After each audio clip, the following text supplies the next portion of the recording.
Breaking news చూస్తున్నారు. కరీంనగర్లో హృదయ విదారక ఘటన చోటు చేసుకుంది. 6 రోజులుగా శ్మశానంలోనే ఉంది ఓ కుటుంబం. ఆర్థిక సమస్యలతో ఆటో డ్రైవర్ శ్రీకాంత్ బలవన్ మరణానికి పాల్పడ్డారు.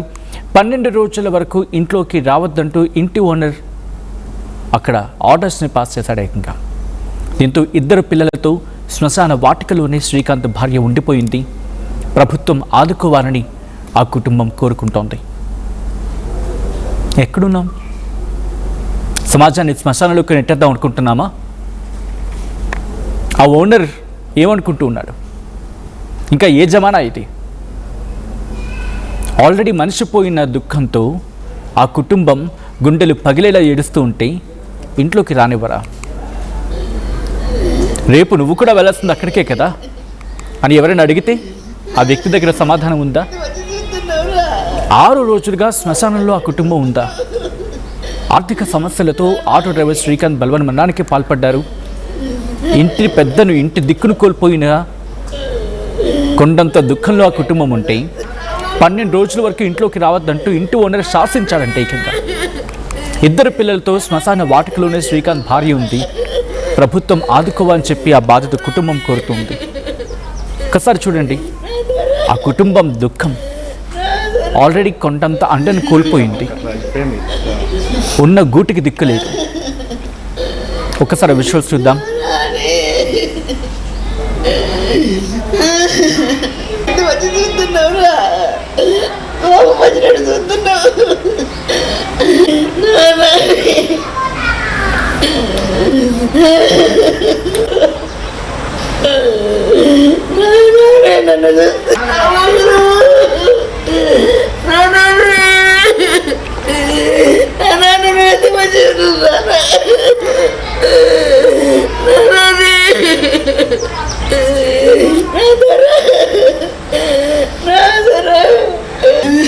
మనకు అట్లా అయిపోయింది.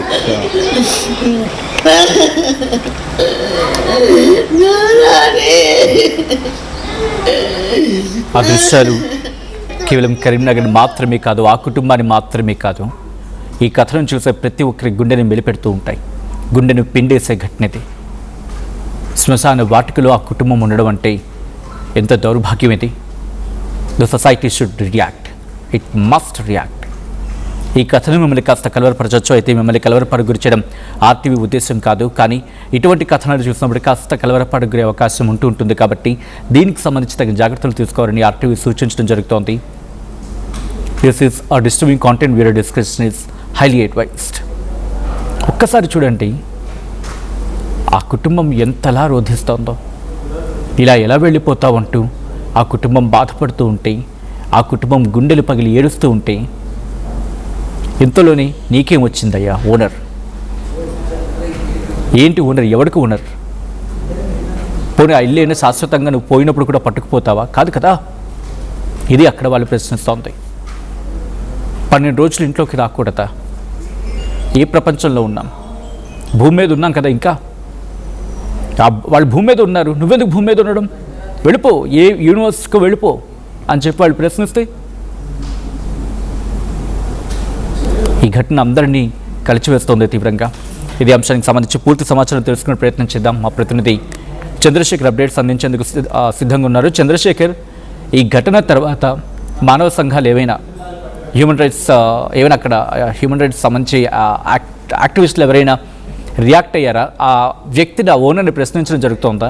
లీగల్గా ఏమైనా యాక్షన్ తీసుకునే ప్రయత్నం జరుగుతోందా? ప్రస్తుతం ఆ కుటుంబం పరిస్థితి ఏంటి? సచిన్, హృదయ విదారక ఘటన అని చెప్పుకోవచ్చు. కరీంనగర్ కార్పొరేషన్ పరిధిలో చింతకుంట గాంధీనగర్ లో కొద్ది రోజుల నుంచి ఆటో నడుపుకుంటూ జీవనోపాధి పొందుతున్నారు శ్రీకాంత్ అనేటువంటి వ్యక్తి. శ్రీకాంత్ రూప దంపతులకి 2 పిల్లలు ఉన్నారు. దీనిలో కొంతకాలం నుంచి ఆర్థిక పరమైనటువంటి ఇబ్బందులు చాలా ఉన్నాయి. అప్పుల వాళ్ళు వచ్చి వేధిస్తున్నారనేటువంటి కోణంలో ఆవేదనతో ఆయన బలవన్ మరణానికి పాల్పడినటువంటి ఘటన కలకలం రేపుతుంది. దీనిలో భాగంగా తోటి మనిషి ఎట్లా ఉన్నాడు, నిన్న మొన్నటి దాకా మాతో కలిసి మాతో పాటే ఉన్నాడు అనేటువంటి కనీస స్పృహ లేకుండా మీరు బయటకు వెళ్ళండి, ఖచ్చితంగా మీరు ఇప్పుడు 12 రోజులు కార్యక్రమాలు అయిపోయేంత వరకు మీరు కానీ మీకు బంధువులు కానీ ఇక్కడికి రాకండి. మీకు తెలిసిన వాళ్ళు ఎవరైనా ఉంటే మీకు సంబంధించిన బట్టలు వస్తువులు కావాలంటే ఇస్తామంటూ ఇంటి ఓనర్ చెప్పినటువంటి ఘటన కలకలం రేపుతుంది. గత 6 రోజుల నుంచి అంత్యక్రియలు జరిగిన తర్వాత మానేరు తీర ప్రాంతంలో ఉన్నటువంటి ఆ శ్మశాన వాటికలోనే ఆ తల్లి, ఇద్దరు పిల్లలు, కొంతమంది బంధువులతో కలిసి అక్కడ తలదాచుకుంటున్నటువంటి ఘటన కలకలం రేపుతుంది. ఘటనకు సంబంధించి వెలుగులోకి వచ్చిన తర్వాత సచిన్ జిల్లా కలెక్టర్ ని కలవడం జరిగింది. కొంతమంది రాజకీయ పార్టీలకు సంబంధించినటువంటి నేతలు వాళ్ళని పరామర్శించి ధైర్యం చెప్పే ప్రయత్నం చేశారు. ఆర్థికంగా ఆదుకుంటామని భరోసా ఇచ్చేటువంటి ప్రయత్నం చేశారు.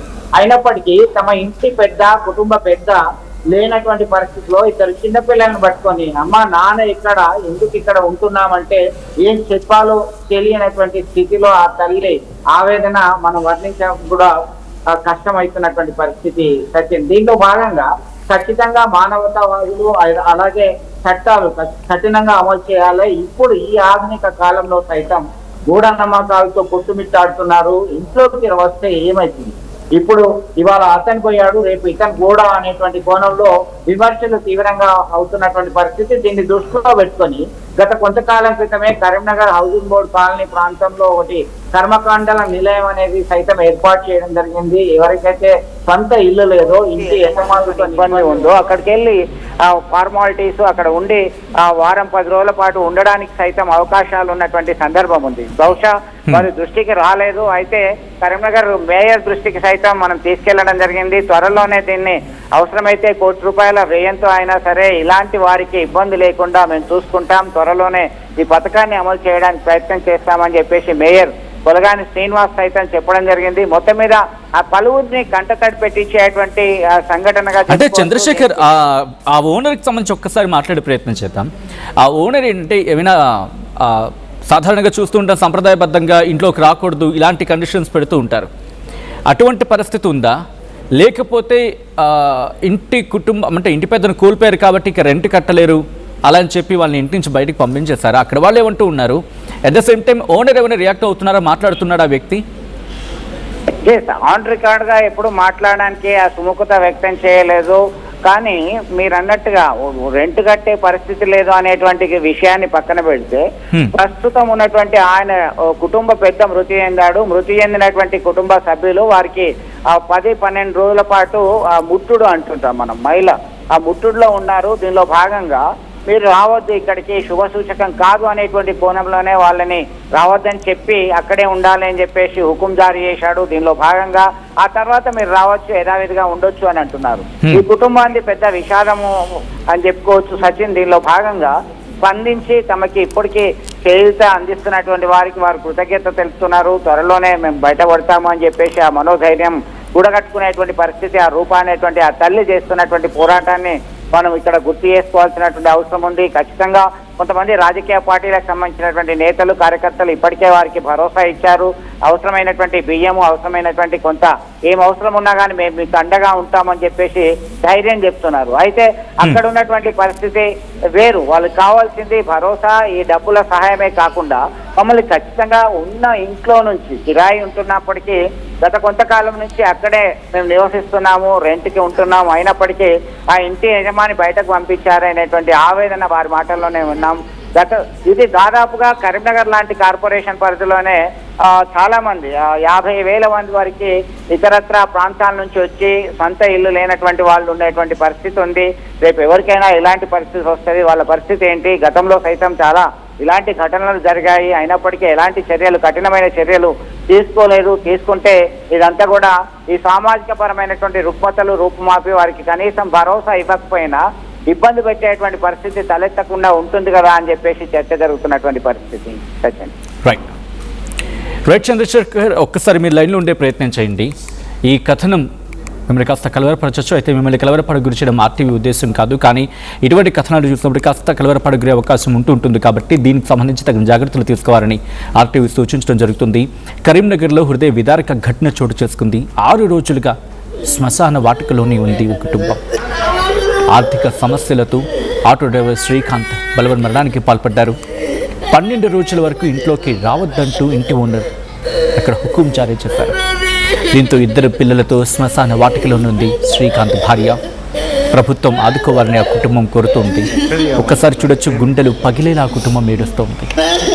ఓ పక్క భర్తను కోల్పోయిన బాధ ఆ మహిళది, ఇంకో పక్క పిల్లల భవిష్యత్ ఏంటి, మా భవిష్యత్ ఏంటి, కుటుంబ భవిష్యత్ ఏంటి అంటూ అయోమయంలో, గందరగోళంలో, బాధలో ఆ కుటుంబం ఏడుస్తూ ఉంది. ఆ విశ్వాసం చూడొచ్చు. ఆ పిల్లల్ని చూసి, ఆ కుటుంబాన్ని చూసి గుండెలు పిండేసంటే ఘటన అంటూ మాట్లాడుతున్న సందర్భం. ఇటువంటి ఘటనలు పునరావృతం కాకుండా ఉండాలంటే ఏం చేయాలి? చాలా సందర్భాల్లో చూస్తూ ఉంటాం ఇంటి ఓనర్స్ కండిషన్స్ గురించి. అండ్ ఇటువంటి ఇంటి ఓనర్స్ని ఏం చేయాలి? ఫస్ట్ మీరు మాట్లాడే ప్రయత్నం చేయండి.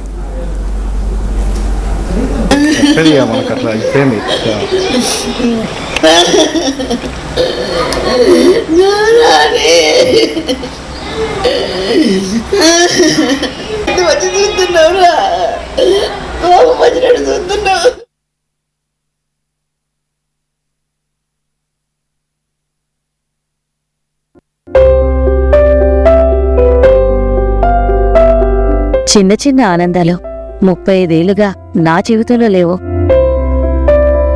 35 ఏళ్లుగా నేను డైపర్లలో బ్రతికాను.